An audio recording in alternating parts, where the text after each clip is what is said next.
Hi folks, Joe here again from Player TV, and today we take a look at the Sandberg Commander gaming chair. But first,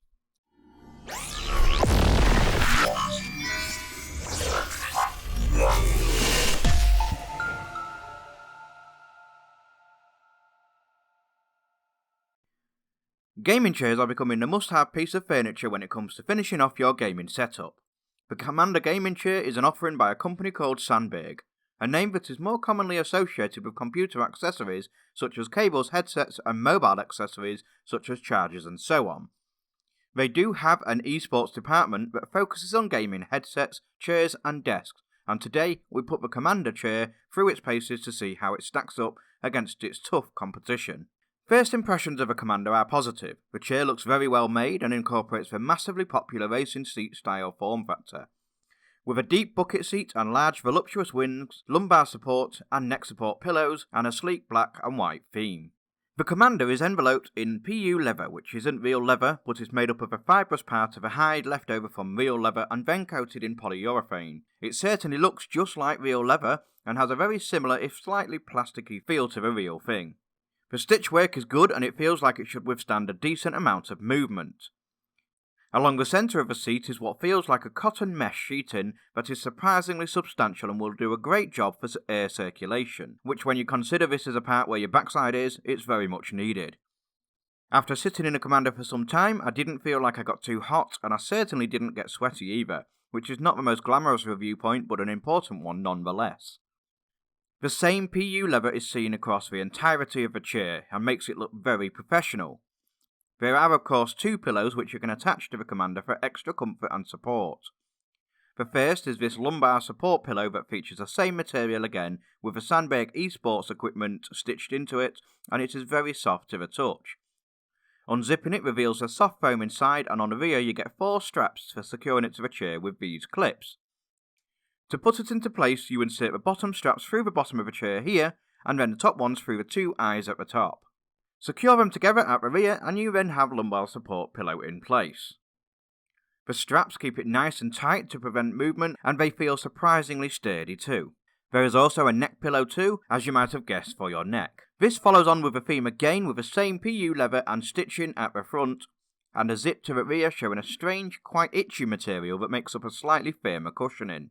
You get 2 straps of this, and these insert through the holes here, clip into place, and then it holds your neck pillow in position. The arms are made up of plastic and coated in a foam material that is firm but comfortable. They are not the softest but certainly do their job, and they can be positioned up or down via this button here. The base of the Commander features 5 legs all made up of a strong glossy black aluminium with footplates at the end for resting your feet on. The wheels are small but designed to look like alloy wheels like you would find on a car. The entire chair is of course hydraulic, so you can lower or raise it to your desired height, and the chair reclines completely flat as modelled here by my daughter. This then brings me on to the other specifications of the Commander. The total weight capacity of this chair is 150 kilograms, which is a hefty 23.5 stone, so it can certainly hold the weight of a larger gentleman or ladies, but it is worth noting that if you have large, stocky or broad legs, then the seat can be uncomfortable due to these raised wings on the base of the seat, and after using it for a short period of time myself, I found it to be almost unbearable. So if you're in the market for a chair built for a larger frame, you might want to consider the Voodoo from Sandberg, which features a larger base pan. However, with that said, that is not a knock on the Commander itself.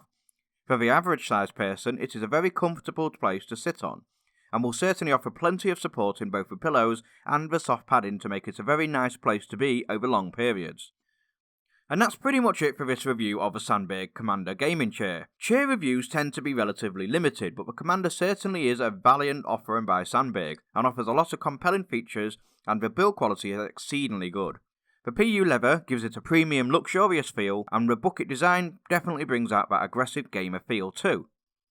The mesh material on the bottom of the seat is super effective for ventilation and cooling. The arms provide plenty of space and support, and those added lumbar and neck support pillows are a fantastic addition for that extra bit of support when working in a chair for long periods. The solid base feels substantial, and there are no worries of a chair feeling unsecure or delicate at all, which is massively reassuring. Assembling a chair is also super easy, and with very basic instructions it is very simple to put together, as you have seen here. So, if you're after a solid, attractive gaming chair that is comfortable, well built, luxurious yet aggressive to look at, that offers plenty of support for those long gaming or typing sessions, then you certainly need to consider the Commander by Sandberg. Whilst not anywhere near as expensive as some of its big brand competitors, it is still towards the higher end of what's considered to be the gaming level chair range. At £162 at the time of this review being done, it is still, in our opinion, a solid purchase that you will get a great level of return for your investment. Just remember that it isn't a chair for the larger folks among us like myself. With that said, it has managed to get our Player TV Silver Award. Had it been that slight bit bigger, I could have quite easily awarded it a gold. But nonetheless, we were impressed, and it certainly is a worthy option to consider. And if you do in fact wish to get your hands on one for yourself, then we do, of course, as always, have a link down below in the description. And that's it from me for now. Don't forget to drop a thumbs up, leave a comment, share and click that magic subscribe button for more from us, and we'll see you in the next one.